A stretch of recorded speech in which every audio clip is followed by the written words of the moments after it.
Welcome to another episode of Mother's War on Violence.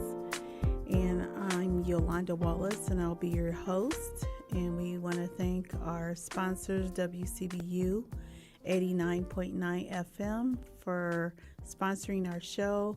And today we have another special guest in our studio today. And we will be talking about children and things like that. And I will let her introduce herself and what she does.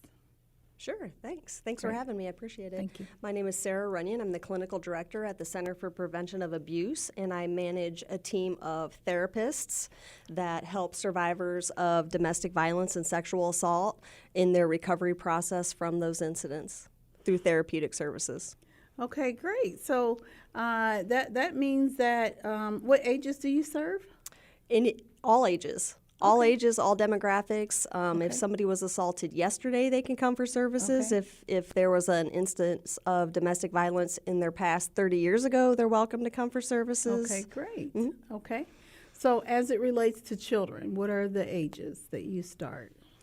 Well, we have a program called Safe from the Start that is technically for ages 0 to 5, and but our other therapists see all ages as well. So we also Okay. see kids, Okay, in other great. therapy programs that are those ages as well. Okay, so traumatic situations as well too, I'm sure. Yeah, for sure. And the thing about the little ones, the kids, especially the 0 to 5, is that we have a special program called Safe from the Start, and it is specifically for, let me back up. Historically, research shows that domestic violence occurs disproportionately in homes with kids under 5. And so those kids are undergoing special and unique incidents of trauma in their home. Safe from the Start is designed to help with that, and that is why Safe from the Start is in existence. 76% of abuse fatalities from abuse and neglect are kids under 4, and Safe from the Start is uniquely designed to help create a comprehensive delivery system in which families and kids, we have a coalition of like 60 members, we meet regularly, and we discuss what's going on in the community with little ones and how they can reach out for services, and we try to make accessibility the number one thing for Safe from the Start is any open door. So any kid can go to any of the coalition members and get a good referral to another member. Okay, great. So they provide counseling, diapers or whatever, or clothes or whatever the children may need. It was Erickson in child development who says that, the children are affected by their environment. And so with that being said, so are we seeing a lot of that going on right now, post-COVID, or? Yeah, I think that I'm not sure that we necessarily saw more or less during COVID or as a result of COVID, but what we saw was an increase in the severity of cases. Okay. So people weren't necessarily going to the hospital or coming for help if they had a minor injury or something that didn't require serious attention. What we were seeing when we were getting to hospitals and for people being referred to our programs were serious injuries and serious cases of domestic violence, child abuse, and assault. Yeah, I seen that with the Peoria County Health Department's report as well. And so when it comes to educating the parents, do you do any education with the parents with the Definitely. program? Yeah, I think that's one of the great things about Safe from the Start is we really talk about maltreatment of women is encouraging maltreatment of kids. And if you can help keep mom safe, you can help keep the kids safe. And so Safe from the Start is really designed to build the coalition, create public awareness around the issues of the 0 to 5 group, and provide not necessarily just therapy for a kiddo, which we're really good at, so we promote that, but build the skills of mom or dad and siblings as well are encouraged to come and get therapy too. So it's really a whole family skill building and creating safety, and it's for everybody. Great. That's awesome. I know that in looking at the development of a child as a baby and even being pregnant, sometimes people tend to think that just because that baby's in the stomach, maybe the baby doesn't hear, the baby doesn't feel. And I know that studies have shown, and with the kids that you work with, I'm sure that it shows that that's affecting them by, some trauma, giving them some trauma as well in the womb, right? Right, and that is evidenced by kids demonstrating through play some of the things they've gone through that they can't process in words as early, even in their first year of life. And so when we have play therapy with kids, and play therapy refers to a range of methods that capitalize on kids' natural urge to play and explore. And it's kind of harnessed to meet and respond to those developmental needs for kids at different stages. But kids will play out the situations that they have seen or experienced and may not know how to put words to it, and sometimes don't consciously remember it, but it is coming out in play therapy. Right. Do you ever have any calls from daycares with some of the issues that happen in childcare with, this playing out? I'm sure that increases biting, fighting, and all those type of things. So a child that you see that may have experienced some trauma and they're doing a lot of fighting, they're acting out of what they've seen. Is that right? Right? And I think different kids at different ages express that in a different way through different behaviors. But a sign that childs may have been exposed to violence can include things like sudden changes in sleep habits, bedwetting, regressing to an earlier developmental stage, nightmares, don't want to sleep alone, a lot of crying, whining, clingy behavior. They don't want to do activities they used to do before. Maybe they don't want to go to school. And that is a result of the trauma that they've experienced at the home, or Yeah, absolutely. It can be. And, sometimes, unfortunately, you do see kids acting those experiences out with other kids, and that becomes problematic as well. And so we'll get calls about that too, where kids are playing inappropriately, and we try to address that when that happens as well. Okay, great. And then how about, have you heard any results from your interactions with, have any research been done on the children that you serve? Yeah, we do. The other thing I didn't really touch on was Safe from the Start, because it's a little dry and not everybody cares about the data like I do. But Safe from the Start's actually a research program. Right. And so data collection and evaluation is a big component of it. It's one of the 4 big components.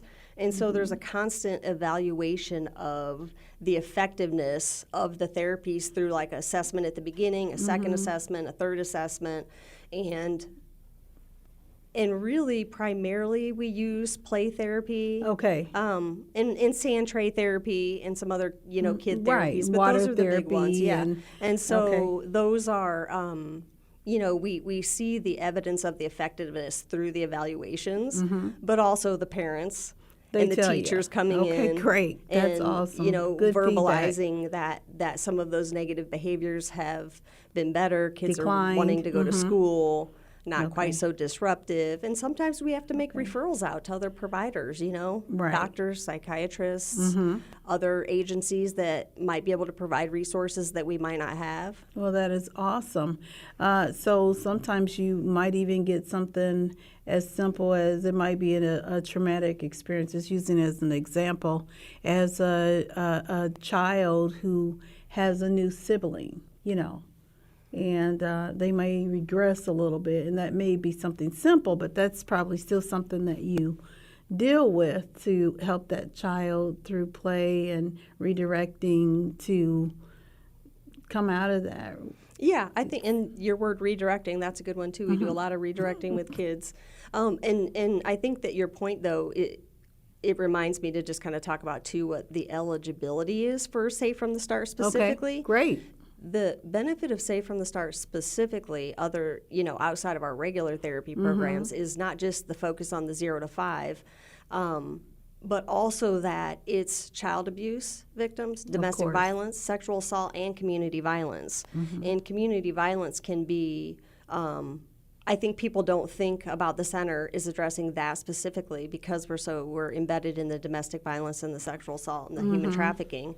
But that community violence portion is part of what that makes Safe from the Start unique in our community. So bullying at school could be simple as something bullying at school, but it could also be shootings. It could be other violence in the home. And so we have gotten a few calls this year that are about some community, some shootings and some bullying that we don't always see all the time. And I think part of it is just we've really made a conscious effort to try to reach out to individuals that might not know that the center has that program. And we instituted 4 billboards this year in 61603, 61604, 61605, just to remind people, hey, we're around. And if you have community violence happening, violence in the home, kids are just witnessing violence, we're a good resource for that. So what would you say to, because we have a lot of single-parent family homes within the Peoria area, and we have some who co-parent. What are some good tips that you could share with our listening audience today on co-parenting to prevent the trauma in the child? Because sometimes I don't think that the moms and dads understand that when you're arguing and bickering over these children or with these children, it's creating some anxiety and depression and, Right, and also, downstream effects of that would be that you could have individuals who are experiencing trauma, even yelling in the home, constant yelling, verbal, emotional abuse, demonstrating that as a child or in teenage and adult years as depression, some other mental illnesses, less engagement in employment, education, and so I think those are some of the effects that we see, but also an increase in hospitalizations and crime.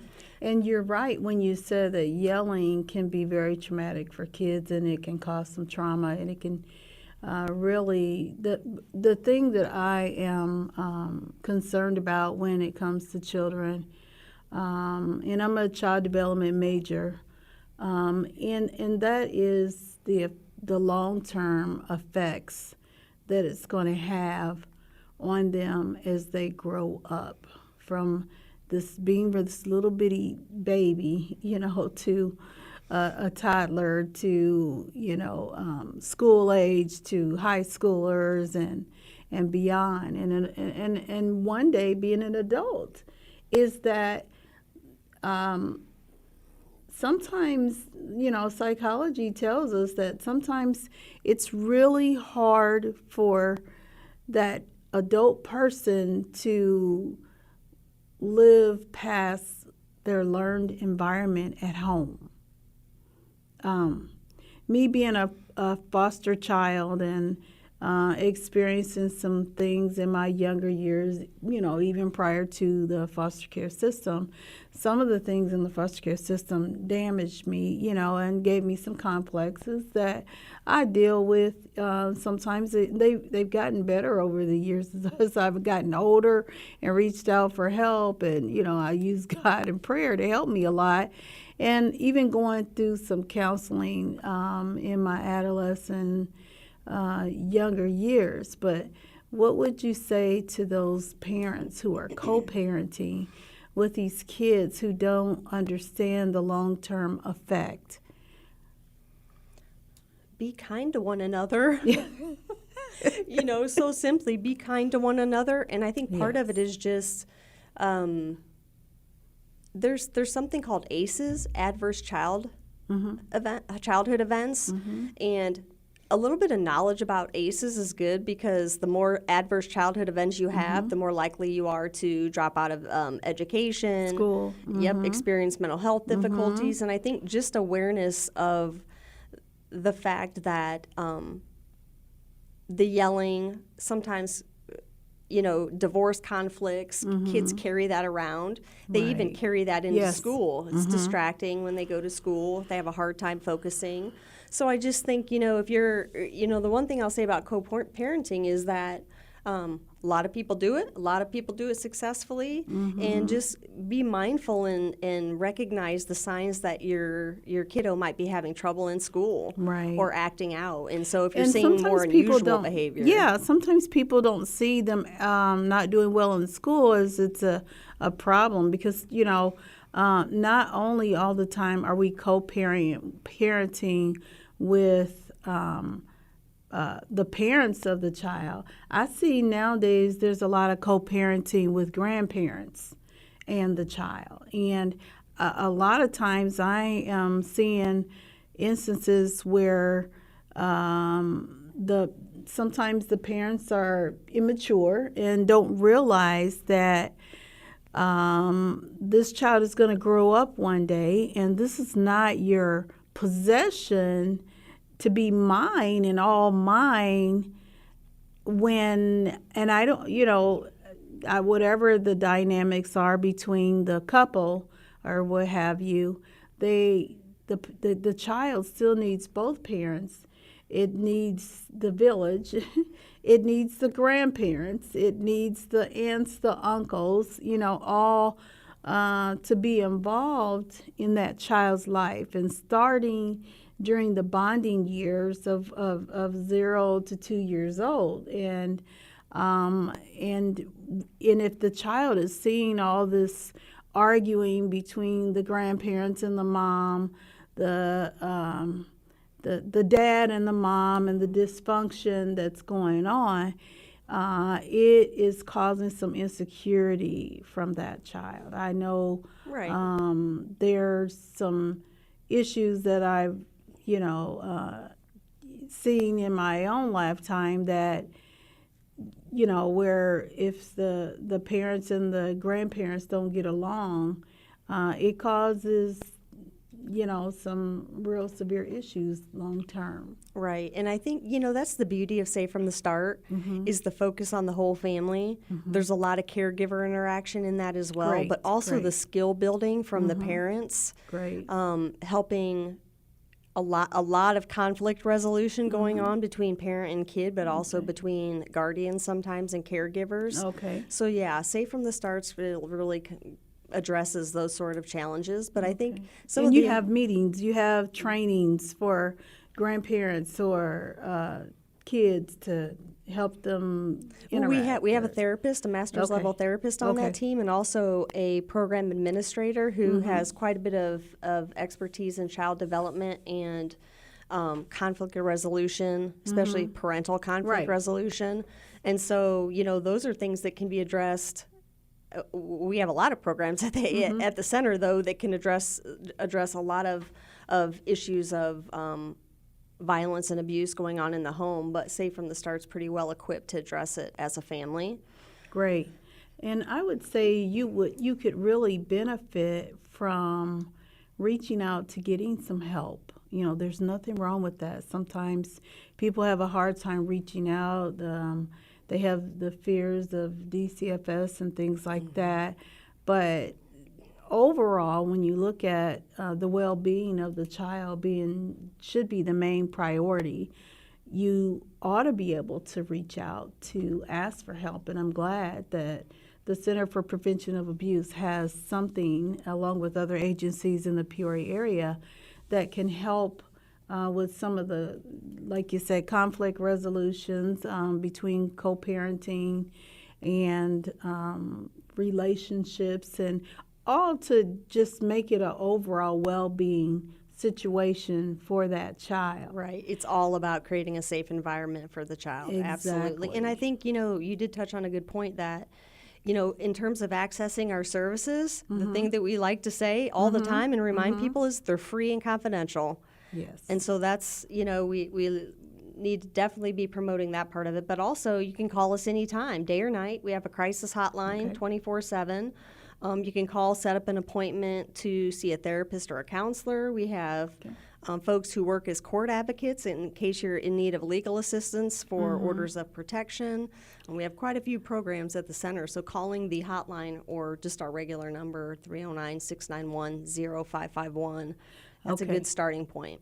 Okay, so and with your advocacy program that you have with legal issues, is it just for adults, or do you ever have some situations that you need an advocate for children as well? We definitely have situations where we have advocates for children, and so the advocacies are for we have legal advocates who deal with the domestic violence, the orders of protection.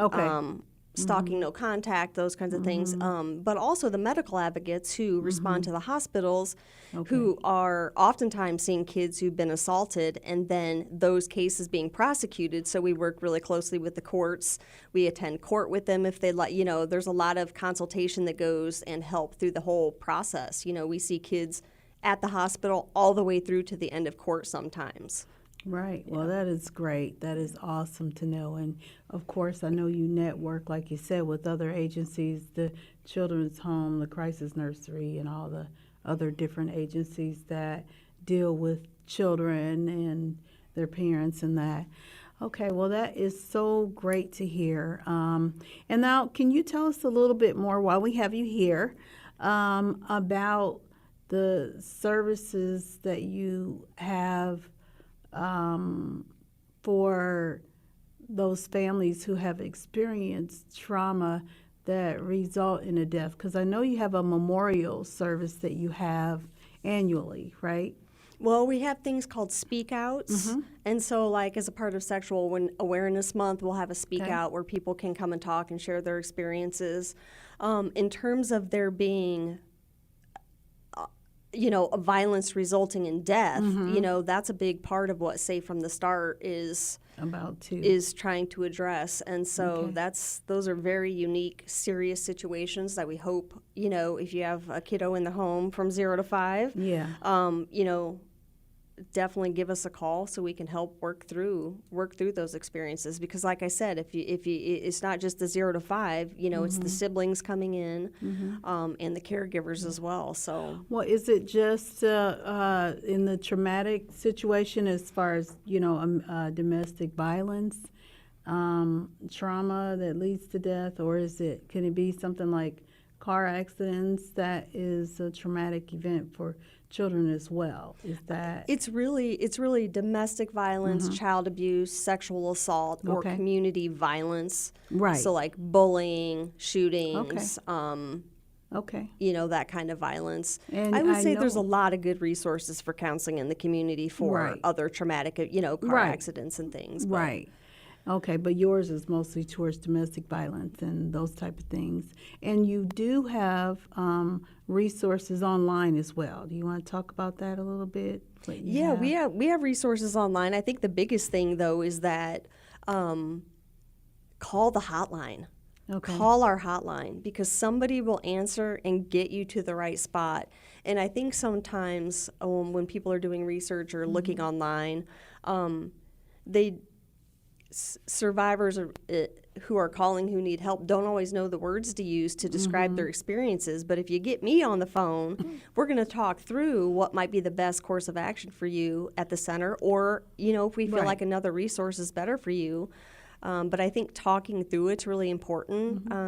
Well, sometimes people are bashful and afraid, and they're really private kind of people. They don't really want to call, so they'll probably check out things and see what what would you suggest that they look up under when you're online that could be helpful, because I know you have a Facebook page, and that. I mean, you can always inbox somebody that way as well. Absolutely. Right? Yep. We definitely get emails, Facebook messages. The other thing is you can call the center. You don't even have to give your name. Right. I mean, I know that calling and reaching out is still a hard thing for some people to do. It is. Overcoming that barrier. But there is no need to give a name. We'll walk through situations and scenarios and best resources for you, especially folks who are attempting to flee domestic violence. That is a very serious time. Yes. And so that's where things can get really violent, and We give some tips for people who, if they have a minute to call and talk through the kinds of things that they need to be prepared for Right. if they leave. Birth certificates, driver's license, try to get documents, try to save some money, try to have a bag packed if you can. Just all these things that are going to make it safer for you. And calling the center, even anonymously, to get some tips on how to prepare for those things is That's great. good. That is good. And even preparing for court, like you said, with the advocacy and stuff. Because I know some domestic violences are, their family members are married into those things and going to court and all those technical things. And you need someone to break that down, to explain that to you, all the things that go into play and stuff like that. So. Anyway, I am glad that the Center for Prevention of Abuse is a part of Mothers War on Violence Family in Crisis Coalition that we started last year in 2022. And that family coalition is just some agencies getting together, identifying that, families that are in crisis and to make things better, because we have a plethora of organizations in Peoria, but Mothers War on Violence has this family close-knit coalition that can actually be your number one stop shop for organizations to get together to talk about what each others are doing and how they can better serve our community to be more effective in the family. So, is there anything else you'd like to add, Sarah? Well, sure. I think you had touched on when survivors of domestic violence are getting older and they're kind of going through life and they're experiencing some barriers or obstacles. The one thing that we like to say, and it always sounds like I say it so often, it's starting to sound a little cliche, but it really is true. This is not about what's wrong with you. It's about what's happened to you. And so I think that's what you have to remember when you're experiencing things and thinking about the barriers and obstacles you have from things you've survived. There are things that happen to you, and there's no shame in that. And getting help, reaching out to the center, these are things we're hoping folks do. That is awesome. And Sarah, how long have you been with the Center for Prevention of Abuse and doing what you do? I have been at the center for a little over a year and a half, but I've been in community mental health for about 14 years. I can tell. I know a professional when I hear one. You are awesome. Well, thank you, Sarah, for joining our show. And this concludes another episode on Mothers War on Violence.